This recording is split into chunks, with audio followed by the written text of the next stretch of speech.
SABC Primary School in Soweto was broken into on Friday night, and over 3 million rand worth of equipment was stolen. Provincial Education MEC Panyaza Lesufi is on the line with us. And Dr. Lesufi, good afternoon to you, and thank you very much for joining us here on SABC News. Thank you so much, Flo. Are you well? I'm very well, sir. Thank you. I mean, what's your initial reaction when things like this happen? I see you've called on the police to hunt and arrest these thieves, but this must really be devastating for you. It is emotionally devastating, Flo, I must be honest, and emotionally draining as well. I mean, we can't have this kind of incidents week in, week out, where you can see that there is a syndicate that is well armed, using high caliber machinery to break in our schools. So it's just an open attack on education. I mean, if you check this school, the security system of this school is of top level. I mean, because the alarm system, the windows, the butler proofs, the doors are butler proof, the walls are reinforced, and we also have a storeroom inside the classroom. But these people came with high caliber machinery. They broke the wall, and they went in as well and used some of their machinery to also open the storeroom. So it is quite clear that even if you have security outside the school, you can't stop 9 people armed with AK-47 wearing balaclavas. No amount of security within the school premises can stop those kind of things. So these people are nothing else but dogs of war. And that is why we are calling on both the community and law enforcement agencies to come to our rescue. We are indeed under attack. Is it perhaps time maybe to call in and rope in South African police services, for example? I mean, I'm looking at these visuals of what the damage that was done to the school. I mean, as you say, high level sort of a syndicate must be involved in this. I see a wall that's sort of been chiseled into and all of that.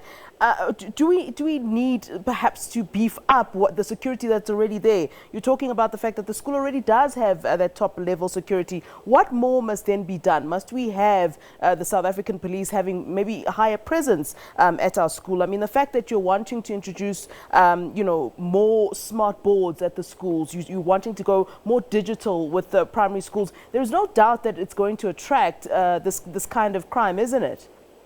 Yes, but you can't postpone the future of our children. The world is moving towards this direction. The world is moving towards the fourth industrial revolution. We can't deny our children to be part of that particular world because we're scared of criminals. And the only people that can fight criminals are the police. The only people that can track down criminals are law enforcement agencies. The only people that can ensure that these criminals are behind bars are law enforcement agencies. And we are calling on them to come to our rescue. We can't surrender the future of our children to criminals.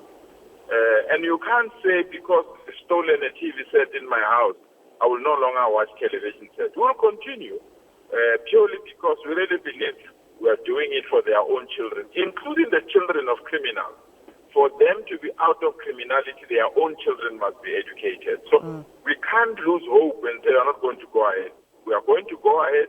But we are calling on law enforcement agencies to come to our rescue, support us, protect us, ensure that together with the community we hunt down on this. But it can't be business as usual when the school is broken into.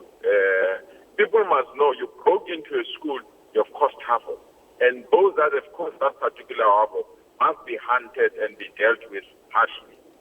Do we have any information at this stage about that Friday night crime? I know that you had mentioned that you would like the community themselves in Soweto to give some information, because when there is a crime like this, somebody somewhere knows something, right?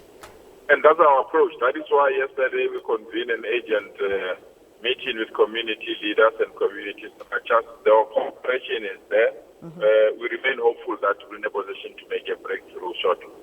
What's the plan now? I mean, learners are preparing for exams. I mean, this is such a crucial time for learners at this time. Will this equipment that was stolen be replaced? I mean, all the computer lab computers were stolen, I understand, and their smart boards. What measures now? I mean, in the meantime, as you're speaking to the community, as you're speaking to SA Police, as you're speaking to authorities, what's the plan or the contingency plan for now, as the students need to, of course, get ready for their final exams? Yeah, we'll convene an emergency meeting tomorrow morning just to take stock of who has what kind of stock available so that we can share whatever that we have with this school. Because they have to prepare for the examination, and there's no way that we can sacrifice or compromise it. So tomorrow we're holding an emergency meeting of all our schools and institutions so that we can establish who can borrow them what so that they can continue their education.